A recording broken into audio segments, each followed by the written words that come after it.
Oi, pessoal! Estou passando aqui porque hoje é a defesa do meu trabalho de conclusão de curso. Então, esse vídeo vai ser direcionado para isso. Eu vou trazer um pouco da apresentação, né, da nota e tal, e como foi no final. Então, se eu estou aqui aparecendo para vocês é porque eu fui aprovada, né, no TCC, não sei a nota, mas com certeza eu fui aprovada, né? Então, não esquece de deixar o like e se inscrever no canal, né? Vai me ajudar bastante. Bora lá! Então, bom dia. Nesse momento, daremos início à defesa do trabalho de conclusão de curso, intitulado como Efeito da suplementação com vitamina E em idosos diabéticos com sobrepeso sobre o índice de Castelli, uma revisão sistemática, que tem como autoras as discentes Ana Lara de Souza Silva e Luana da Silva Amorim, e que foi escrito sob orientação da professora mestre Stephanie Rodrigues de Souza Mello. Bom, o nosso trabalho ele foi adaptado para uma posterior submissão e publicação na Revista Chilena de Nutrição, que é uma revista de Qualis B2. Então, nessa apresentação, nós estaremos mostrando o nosso artigo a partir dos tópicos de introdução, metodologia, resultados, discussão e conclusão. Bom, o diabetes mellitus é um distúrbio metabólico em que os portadores apresentam concentrações elevadas de glicose no sangue, em decorrência da ausência da produção adequada de insulina ou por não responderem à insulina produzida, sendo caracterizada por hiperglicemia crônica, que a longo prazo causa disfunções endócrinas e metabólicas, como o estresse oxidativo, a inflamação crônica de baixo grau, aumento na pressão arterial, alterações na microbiota, síndrome metabólica, entre outras alterações. E, comumente, existem três tipos de diabetes. O diabetes mellitus tipo 1, que ocorre por problemas na produção da insulina. O diabetes tipo 2, que ocorre quando o corpo não responde à insulina produzida. E o diabetes gestacional. Então, entre esses tipos de diabetes, o diabetes mellitus tipo 2 é o mais comum, sendo responsável por mais de 90% dos casos e, consequentemente, está associado a várias comorbidades, como as complicações microvasculares e as complicações macrovasculares. E os estudos apontam que o indivíduo com diabetes mellitus tipo 2, ele apresenta um risco de 2 a 4 vezes maior de desenvolver doenças coronarianas quando comparado a um indivíduo sem diabetes tipo 2. E as complicações cardiovasculares mais comuns no diabético são insuficiência cardíaca, infarto agudo no miocárdio e acidente vascular encefálico. Bom, então, além de todas essas disfunções que são associadas à própria patologia do diabetes, o indivíduo com diabetes, ele ainda apresenta alta prevalência de sobrepeso e de obesidade. Então, essa expansão do tecido adiposo também vai estar acarretando alterações endócrinas e metabólicas nesses indivíduos. Então, estresse oxidativo, inflamação crônica de baixo grau e aumento de ácidos graxos livres em decorrência do tecido adiposo expandido, né? Então, todas essas alterações endócrinas e metabólicas, elas vão estar contribuindo também para um pior prognóstico do indivíduo com diabetes tipo 2, no sentido de aumentar ainda mais a resistência à insulina e na maximização do desenvolvimento de doenças cardiovasculares. E isso é ainda mais aumentado quando se trata de um indivíduo diabético com sobrepeso e com a idade avançada. Uma vez que o envelhecimento ele está associado a um declínio progressivo de numerosos processos fisiológicos relacionados à alteração da estrutura e da função vascular, prejudicando o coração, o sistema arterial e, consequentemente, aumentando o risco de desenvolvimento de doenças cardiovasculares. Então, com relação a essas alterações que ocorrem na estrutura e na função vascular, elas ocorrem no sentido de diminuição da elasticidade dos vasos sanguíneos, né, promovendo uma rigidez arterial, e também no sentido de uma disfunção endotelial, onde os vasos sanguíneos eles vão apresentar uma maior fragilidade, a estresse oxidativo, a inflamação, entre outros fatores. E também os cardiomiócitos, que são as células do coração, no idoso eles vão apresentar uma maior susceptibilidade ao estresse oxidativo.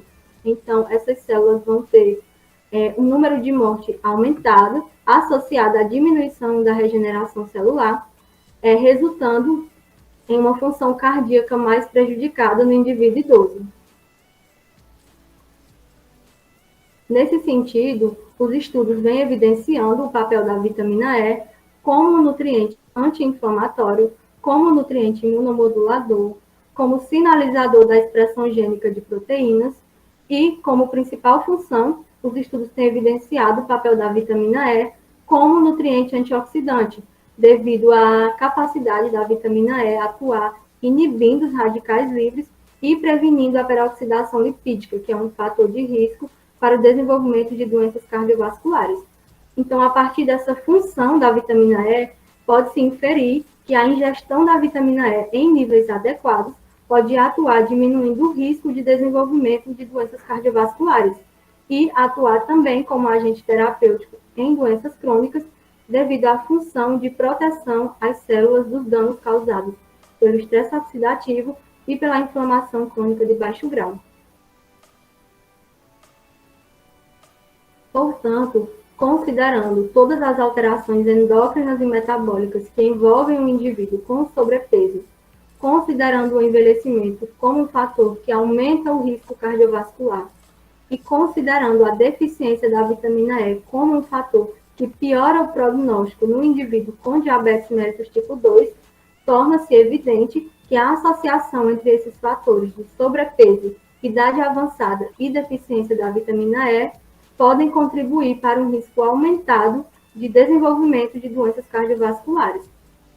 Por isso, esse estudo foi conduzido na perspectiva de avaliar, por meio de uma revisão sistemática, o efeito da suplementação com vitamina E em idosos com diabetes tipo 2 e sobrepeso sobre os índices de Castelli 1 e 2.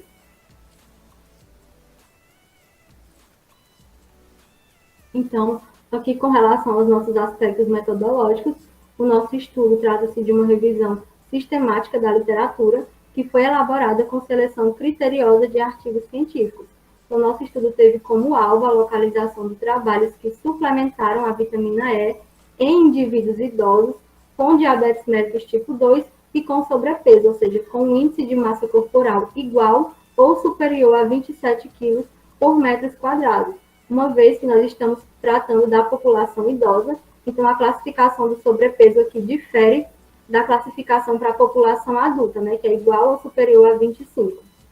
Então, o alvo do nosso trabalho foi localizar esses estudos que suplementaram a vitamina E e relacionar essa suplementação com os índices de Castelli 1 e 2.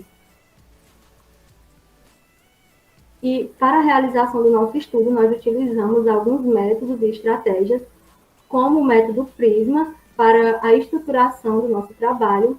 Utilizamos também a estratégia PICO, né, um acrônimo, onde nós observamos o P, a população analisada do nosso estudo, sendo indivíduos com diabetes mellitus tipo 2, idosos e com sobrepeso. O I, a intervenção, sendo a suplementação com vitamina E. O C, controle, sendo comparado com indivíduos que não foram suplementados.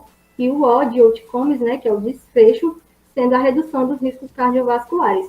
Então, a partir dessa estratégia PICO, nós elaboramos a nossa pergunta norteadora, que foi a seguinte: em indivíduos com diabetes mellitus tipo 2, idosos e com sobrepeso, a suplementação com vitamina E reduz o risco cardiovascular quando comparado a indivíduos que não foram suplementados? E a nossa revisão sistemática foi cadastrada na plataforma Próspero, que é uma base de registro de revisões sistemáticas originais. Com relação aos nossos dados de busca, a nossa pesquisa ela foi realizada entre os meses de junho a agosto de 2021 em 4 bases de dados, que foram PubMed, Biblioteca Virtual de Saúde, Web of Science e Embase. E para realizar a pesquisa, foi definida uma chave de busca a partir dos descritores diabetes mellitus, vitamina E, alfa-tocoferol e doenças cardiovasculares, todos em inglês, e ligados a partir do operador booleano END. Então, nossa chave de busca foi diabetes mellitus, END vitamina E, END alfa-tocoferol em de doenças cardiovasculares. E todos esses descritores, eles foram previamente selecionados a partir da plataforma MESH e dos descritores em ciência e saúde, DEX. Bom, foram definidos também previamente os critérios de inclusão e exclusão dos estudos científicos, onde foram classificados como critério, foram incluídos todos os estudos que estavam disponíveis na íntegra, sem limite para o ano de publicação, que realizaram a suplementação com vitamina E em idosos, diabéticos e com sobrepeso, e que apresentassem as dosagens de colesterol total, de HDL e LDL para os cálculos dos índices de Castelli. E foram estabelecidos como critérios de exclusão todos os estudos que não trataram diabetes mellitus tipo 2, então aqueles que foram realizados com diabetes tipo 1, com diabetes gestacional. Foram excluídos os estudos que não suplementaram a vitamina E, e foram excluídos todos os estudos de revisão, os estudos em animais, os estudos in vitro, os estudos duplicados e aqueles no qual não foi possível ter acesso ao texto completo. Bom, aqui está o nosso fluxograma de seleção dos estudos científicos, né? Então, a partir daquela pesquisa nas bases de dados, foram identificados 2.049 estudos, sendo 1.889 provenientes da PubMed, 96 estudos da Embase, 48 da Web of Science e 16 da Biblioteca Virtual de Saúde, somando 2.049 artigos. Então, todos esses 2.049 artigos foram submetidos a um processo de triagem inicial, onde foram examinados por título e resumo. E após essa triagem inicial, foi realizada a exclusão de 1.293 estudos, porque não abordavam diabetes mellitus tipo 2. Foram excluídos 376 estudos, porque apesar de abordarem diabetes tipo 2, não abordavam diabetes tipo 2 e vitamina E. Foram excluídos 245 estudos por serem de revisão, 39 estudos realizados em animais e in vitro, 3 estudos duplicados e 24 estudos foram excluídos porque não foi possível ter acesso ao texto completo. Então, a partir daquela triagem, foram elegidos 69 estudos para a leitura completa e, a partir da leitura completa desses 69 estudos, procedeu-se à exclusão de 42, porque não suplementavam a vitamina E, tratava apenas do estado nutricional da vitamina. Foram excluídos 7 estudos, porque estavam fora do nosso objetivo de estudo, então eles tratavam diabetes, tratavam vitamina E, mas não estava relacionado com fatores cardiovasculares. Foram excluídos 4 estudos, porque apresentavam o resultado da suplementação associado com outras vitaminas. Um estudo foi excluído porque não apresentava o valor que foi suplementado. E 4 estudos foram excluídos porque foram realizados em adultos, né, o que não é o foco do nosso estudo. E ainda, um terceiro avaliador realizou a exclusão de mais 6 estudos. Então, a partir de todas essas etapas de seleção dos estudos, foram incluídos no nosso artigo 5 estudos, né, dessa busca, e foi adicionado mais um artigo por busca manual, resultando em 6 estudos nos resultados do nosso artigo. E para determinar o risco cardiovascular, a partir dos estudos selecionados, nós utilizamos os índices de Castelli, onde para obter o índice de Castelli-1 foi feita uma razão entre o colesterol total e o HDL colesterol, e para obter o índice de Castelli-2 foi feita uma razão entre o LDL colesterol e o HDL colesterol. Com relação aos nossos resultados, né, o nosso estudo foi avaliado a suplementação com vitamina E em pacientes idosos, diabéticos com sobrepeso e sua relação com os índices de Castelli 1 e 2. Então, aqui nessa tabela 1, nós temos a caracterização dos nossos estudos, né, onde foram contemplados 6 estudos e nessa tabela estão dispostas características gerais de tamanho da amostra, da idade, do índice de massa corporal, suplementação, a dose e o tempo. Então, com relação ao tamanho da amostra, a menor amostra observada nos estudos foi de 20 indivíduos e a maior amostra de 1.838. Colocamos também a idade dos participantes de cada estudo em anos, o índice de massa corporal, sendo todos iguais ou superior a 27 quilos, né, que é a classificação do sobrepeso, o tipo de suplementação, como a forma natural da vitamina, né, que é RRR-alfa-tocoferol, ou a forma sintética, AL-RAC-alfa-tocoferol, e outro tipo de vitamina E, como o tocotrienol.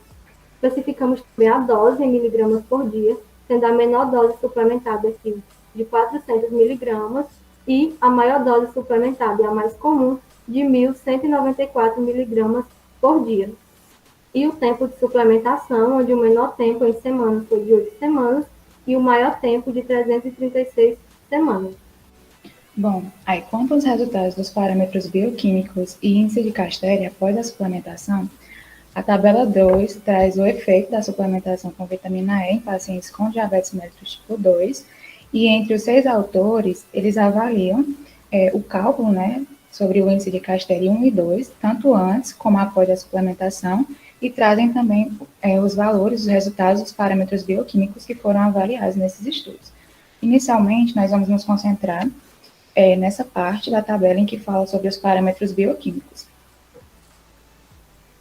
Então, o primeiro tópico avaliado foi em razão ao aumento plasmático da vitamina E, em que dos 6 estudos, 5 demonstraram aumento da vitamina E plasmática nas doses de 597 a 1.194 miligramas por dia, porém, alguns autores trazem que a melhora das concentrações de alfa-tocoferol é uma característica esperada após a suplementação, tanto nos indivíduos que estão com deficiência dessa vitamina, quanto naqueles indivíduos que estão com valores séricos aceitáveis.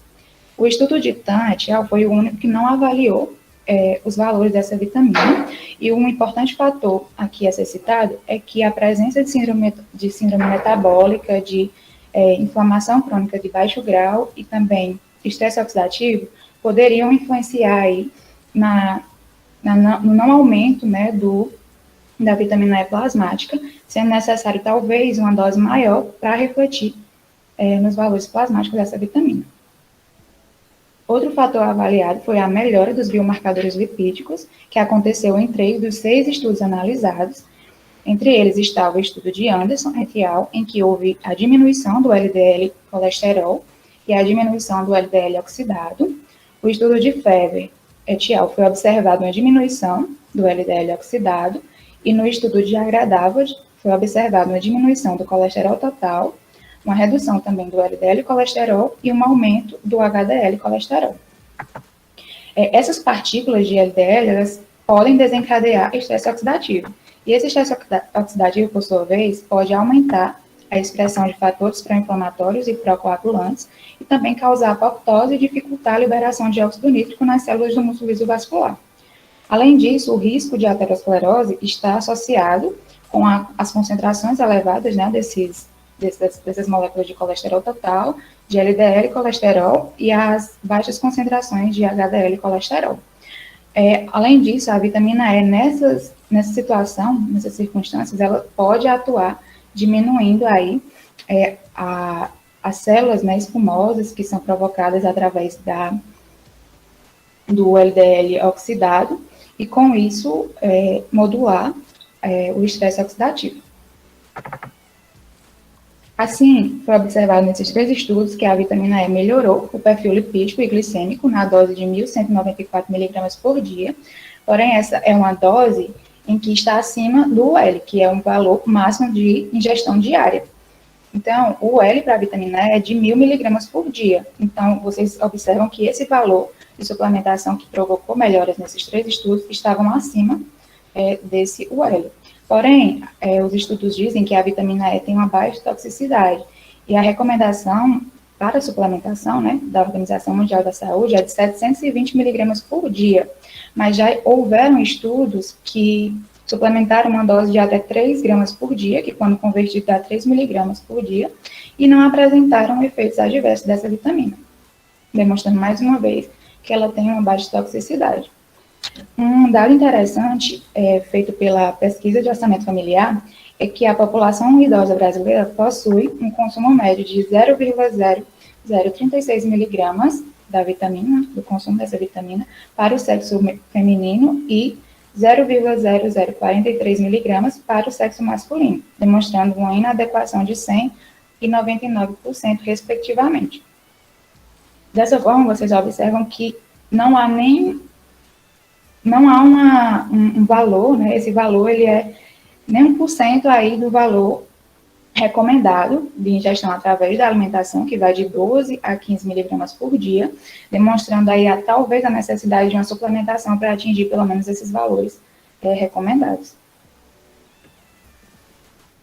Além disso, os outros 3 estudos, eles não apresentaram resultados eficazes da vitamina E sobre os parâmetros avaliados. Esses estudos foram o estudo de Tan et al., em que eles avaliaram os parâmetros de hemoglobina glicada, pressão arterial, os produtos finais de glicação avançada e seus receptores, em que eles observaram que não houve alterações significativas após a suplementação. Porém, quando nós vamos ler o estudo, né, os resultados que não foram significativos trouxeram uma diminuição aí dessa hemoglobina glicada e uma diminuição da pressão arterial. Porém, os valores dos produtos finais de glicação avançada e seus receptores continuavam aumentados. Isso pode ser justificado porque esses produtos eles se acumulam nos nossos tecidos, né? Eles são chamados de biomarcadores de longa duração. Então, o tempo de meia-vida deles é maior. E levando em conta que esse estudo ele foi um estudo de 2 meses e com a menor dose suplementada, que pode não ter dado tempo assim, suficiente para verificar as melhoras nesses parâmetros. Além disso, a forma da vitamina E utilizada foi a tocotrienol, que é uma forma da vitamina que tem a menor biodisponibilidade em relação aos tocoferóis.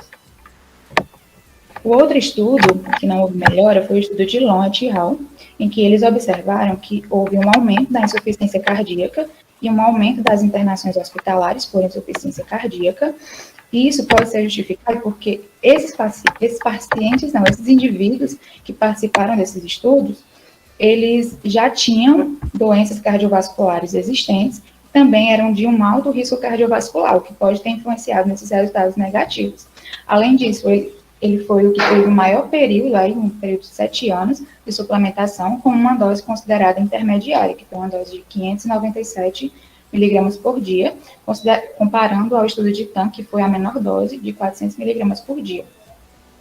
E o estudo de proteção cardíaca, que também verificou alguns resultados não favoráveis para a vitamina E, foi que houve um aumento do colesterol total e um aumento do LDL colesterol. O período foi um período também elevado de suplementação, com uma dose considerada baixa, de 600 miligramas por dia, quando comparada à dose maior de suplementação desses estudos avaliados, que foi a dose de 1.194 miligramas por dia. Além disso, a forma da vitamina E utilizada foi a forma sintética, que é a ORAC, alfa-tocoferol, que é uma forma da vitamina também menos biodisponível pelo corpo. Alguns fatores que podem ter interferido nesses resultados são que a idade dos indivíduos, né? A gente sabe que o envelhecimento, e os autores destacam isso, que o envelhecimento traz uma rigidez arterial, aumenta a fragilidade vascular e as alterações lipídicas são maiores, e com isso, à medida que o indivíduo envelhece, ocorrem as mudanças tanto na estrutura quanto na função da parede vascular, consequentemente aumentando o risco aí para as doenças cardiovasculares. A presença de doenças também é um fator que pode ter limitado, né, esses estudos, em que os próprios indivíduos estudados, eles já têm uma doença de base, que tem vários mecanismos aí relacionados à aterosclerose e à insuficiência cardíaca, que são mais exacerbados do que na população saudável, em que o diabetes ele pode desencadear fatores fisiopatológicos múltiplos, né, como a hiperglicemia, resistência à insulina, aumento dos radicais livres e inflamação crônica, mesmo que de baixo grau, dislipidemia, disfunção endotelial, também a presença de hipercoagulabilidade e calcificação vascular, todas elas contribuindo aí para o aumento do risco de desenvolver doenças cardiovasculares.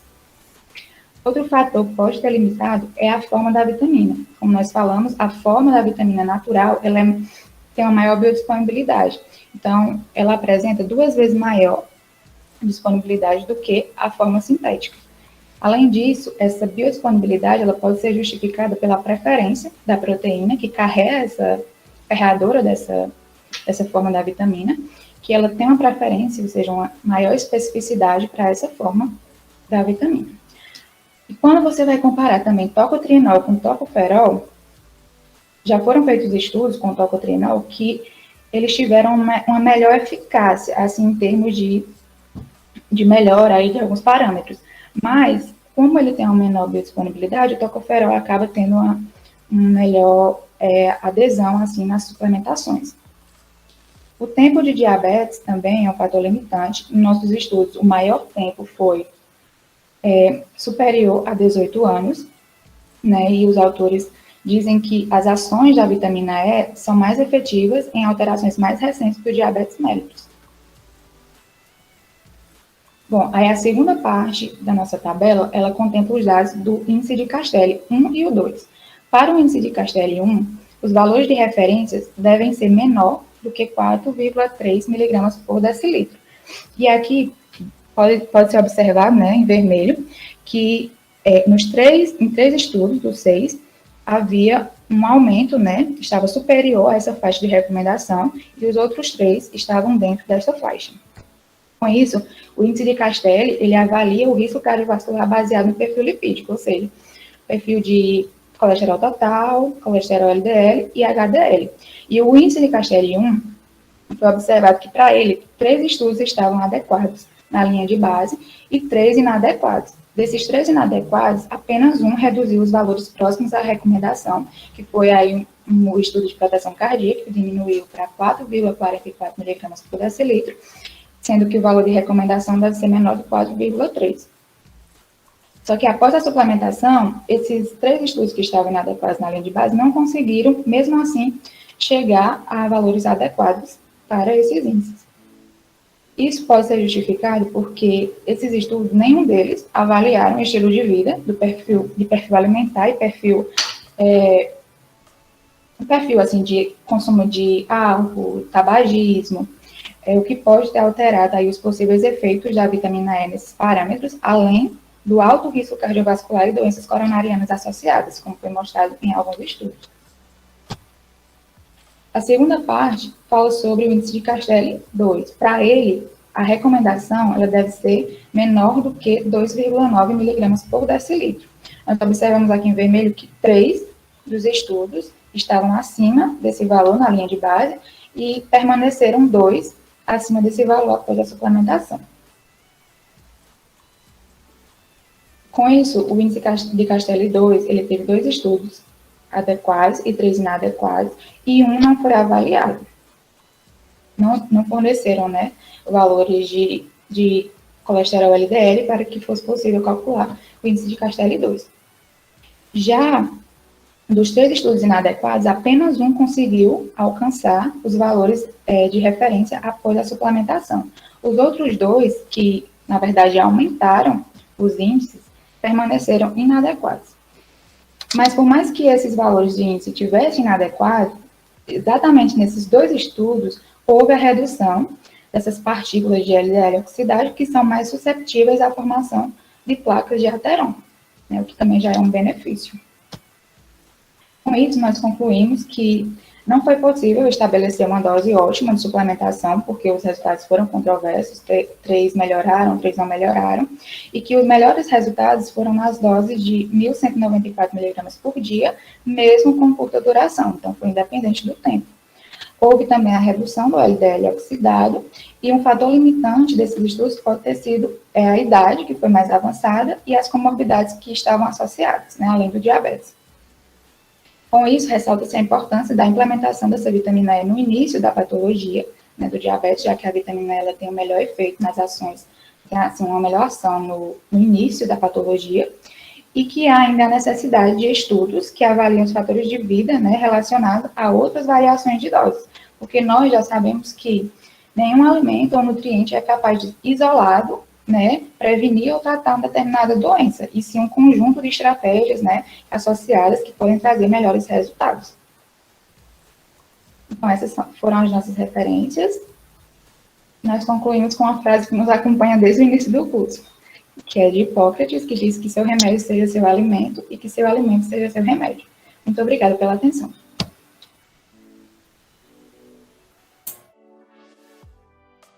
Então foi esse, pessoal, o vídeo. Essa foi a apresentação. Espero que vocês tenham gostado. Nossa nota foi 9,8, não foi o 10. A arguição demorou muito, né? Cerca de 1 hora. Mas vamos aprovados, né? O que é importante. Espero que vocês tenham gostado. Se gostou, deixa o like, se inscreve no canal, deixa aqui no comentário sua sugestão de vídeos, né? Então, essa foi a nossa apresentação.